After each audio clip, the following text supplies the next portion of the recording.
partner, senior partner, real estate practice at Hemenway Barnes. This week we're going to talk about real estate and nonprofits, correct? Yes, Jeffrey. I thought that would be something interesting and very topical for your listeners. You know, I don't think people think a lot, unless you're in the nonprofit business, in terms of nonprofits and real estate, but I guess it's a big part of being in business. Well, most organizations, no matter what they do, whether they're for-profit or non-profit, have to deal with real estate. If they have any kind of staff or any kind of programs, they need real estate from which to operate. Right. Now, is it harder for real estate, for companies who are nonprofit to get funding for their real estate? It is, in that there are fewer lenders that have the expertise and the experience and the comfort dealing with nonprofit organizations. And one of the things is that they will never be able to get guarantees from any of the individuals, which small businessmen generally always have to guarantee the real estate loans for their companies, whereas of course in a nonprofit where there are no owners per se, it's inappropriate to ask, and of course the lenders therefore aren't going to be able to get any personal guarantees. It makes the underwriting a little different.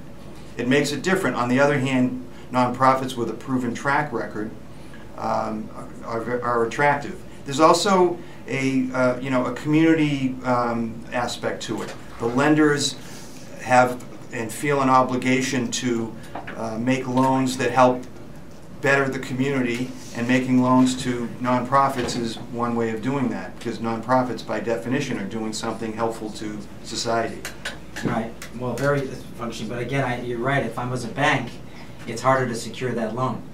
Yes, it is in that regard. So how does the bank look at it? I mean, what do they look? What can they get in on the other side, or is that the wrong question? Well, I don't know exactly what the banks are thinking, but they want to be sure that the collateral is adequate, that the organization has sufficient income. Now, what's different about a nonprofit is, by definition, they're not trying to make a profit. Right. So they default on they're not using the same kinds of measuring standards, because they're not generating income above an expense level, which is the definition of profit.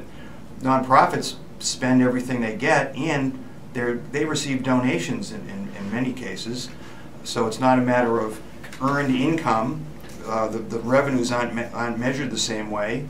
They may be a little bit less predictable as well because of that.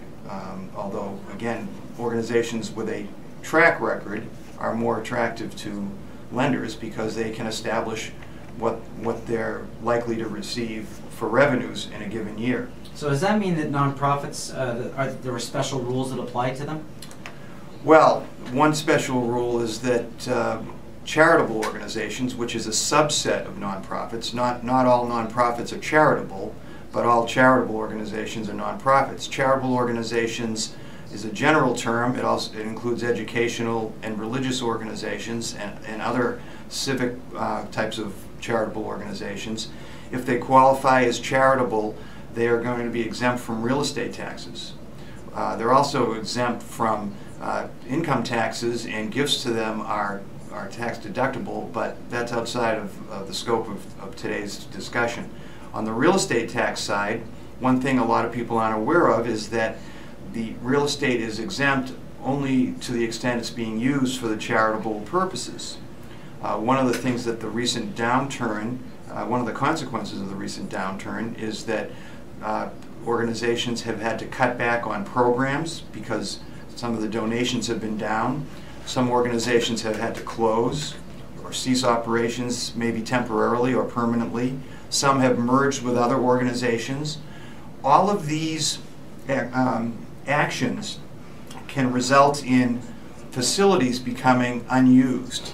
And once they stop using a facility, the local assessors are entitled to go out and take a look, and if they're paying attention, which they are more and more today because they're more desperate for funding, to start assessing these organizations for taxes.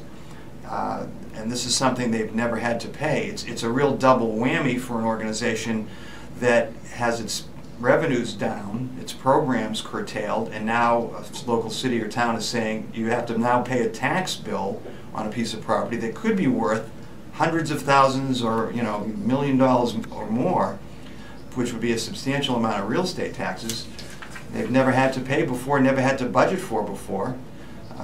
It's a real burden.